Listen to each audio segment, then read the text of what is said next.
আসসালামু আলাইকুম। আরও একটি ডেইলি ব্লগে সবাইকে ওয়েলকাম করছি। আমি জয়পুরহাটের মেয়ে। আশা করছি সবাই ভালো আছেন। আলহামদুলিল্লাহ আমরাও ভালো আছি। সারফারাজের সে মা দিবসে মাকে সারপ্রাইজ দিয়েছে। এখন তার আবদার যে তুমি আমাকে কি দিবা মা। তো আমি বললাম যে তুমি আসলে কি চাও, আমি তো জানি না যে তুমি কিছু দিবা, তাহলে আমি চকলেট নিয়ে আসতাম বা কিছু তোমার জন্য নিয়ে আসতাম। তো তারপরে বললো যেটা দিবা দাও, কিছু একটা দাও। পরে বললাম চলো তোমাকে ইচ্ছা মতো শপিং করাই আজকে, তোমার যা ইচ্ছা, তোমার যেটা ইচ্ছা তুমি নিবা। তো সে তো মহা খুশি, কারণ ওকে এই ধরনের সুযোগ একদমই দেওয়া হয় না যে যেইটা ইচ্ছা নিবা। আর ও আমার কাছে কিছু যদি একটা চায়, তার যত আবদার আছে সব মায়ের কাছে, সে তার বাবার কাছে কিছুই বলে না, সে সব কিছু মার কাছেই বলে। মানে আমার বলতে হয় ওর বাবাকে যে এটা ওটা সেটা, মানে সব কিছুই সে আমাকে বলে। যখন আমার কাছে কিছু বলে আমি সেটা মাথায় রাখি, কিন্তু ও যখন বলে সেটা আমি অ্যাভয়েড করে যাই, কারণ বাচ্চারা যখন যেটা চায় সেটা সময় মতো না দেওয়াটাই আমার কাছে মনে হয় ভালো। তো আমি ওকে বলি যে ঠিক আছে, তাহলে এটা তোমাকে দিব, তার বিনিময়ে তুমি আমাকে একটু এটা করে দাও বা ওইটা করে দাও। তো ও আরও বেশি, মানে সেগুলোতে আরও বেশি খুশি হয়। তাহলে তো এটা আমি কষ্ট করলাম, এটা তোমাকে করে দিয়ে আমি এটা নিচ্ছি। তো এইভাবেই আমাদের ছোট্ট একটা সংসার চলছে আলহামদুলিল্লাহ। যেহেতু আগে আমরা যৌথ পরিবারে থাকতাম, তো সেক্ষেত্রে যেহেতু আমরা এক বছরের মতো হয়েছি, আলাদা হয়েছি, এবং এই এক বছরে আমার মানে সংসারের যে জিনিসপত্রগুলো সেগুলো কোনোটাই সেভাবে নাই। মানে আমি যদি বলি যে মানে ছোট ছোট জিনিস, প্লেট গ্লাস বা হ্যান ত্যান, এটা সেটা কোনো কিছুই সেভাবে আমাদের কেনাকাটা হয়নি। আস্তে আস্তে সব জিনিস নেওয়া হচ্ছে।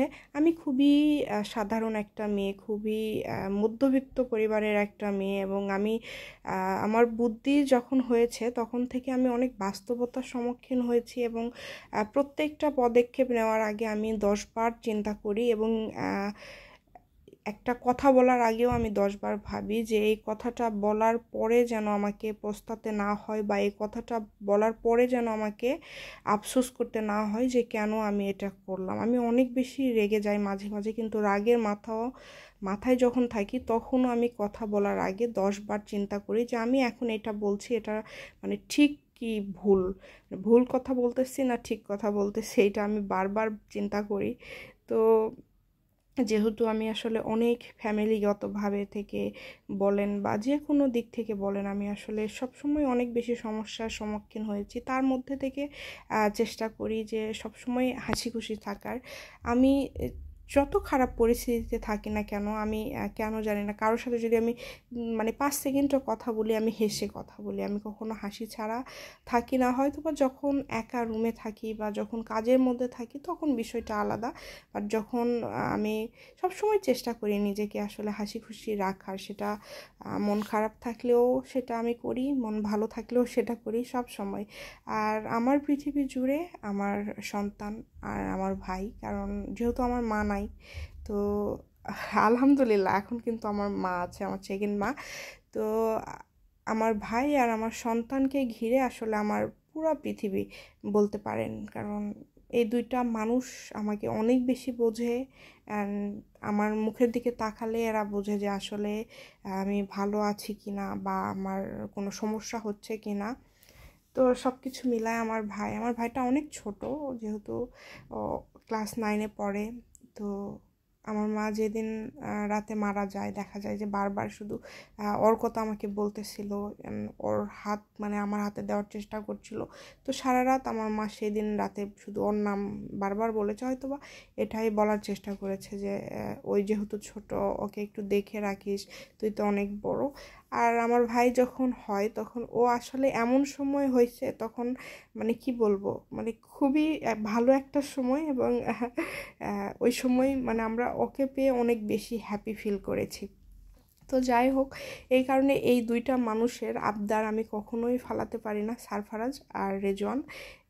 আমি যত খারাপ পরিস্থিতিতে থাকি, যত যাইতে থাকি, এরা আমার কাছে কিছু চাইলে ওই যে যখন বলে তখন অ্যাভয়েড করি, বাট পরবর্তীতে এটা আমার মাথায় থাকে যে আমার এটা দিতে হবে, বা এটা করতে হবে, বা ওদের জন্য এটা করতে হবে। তো এই তো হ্যাঁ, হালকা পাতলা সব কেনাকাটা করে আসলাম। সারফাসকে বললাম তোমার যা ইচ্ছা নাও, তার সাথে আমার কিছু প্রয়োজনীয় জিনিস, সেই জিনিসগুলোই আসলে আমিও নিলাম। পরিস্থিতি যতই খারাপ হোক না কেন সবসময় আসলে ওই যে লড়াই করে চলছি এবং সবসময় চেষ্টা করছি নিজে কিছু করার, নিজেকে প্রতিষ্ঠিত করার। এত কথার সম্মুখীন হয়েছি বা এত বাজে সময় পার করেছি, মানুষের কাছে এত অবহেলা পেয়েছি, তাই প্রতিনিয়ত একটা চেষ্টা করি কিভাবে আরও পরিশ্রম করা যায়, কিভাবে নিজেকে প্রতিষ্ঠিত করা যায়, কিভাবে নিজের পায়ে দাঁড়ানো যায়।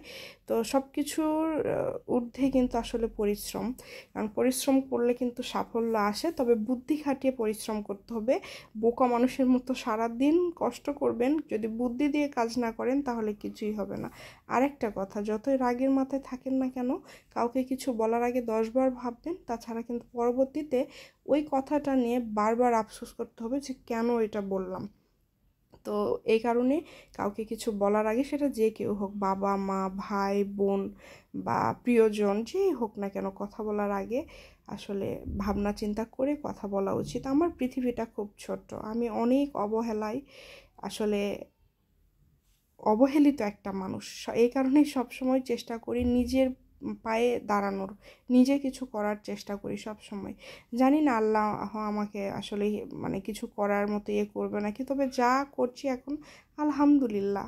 তো এই তো ছোট্ট একটা ভিডিও।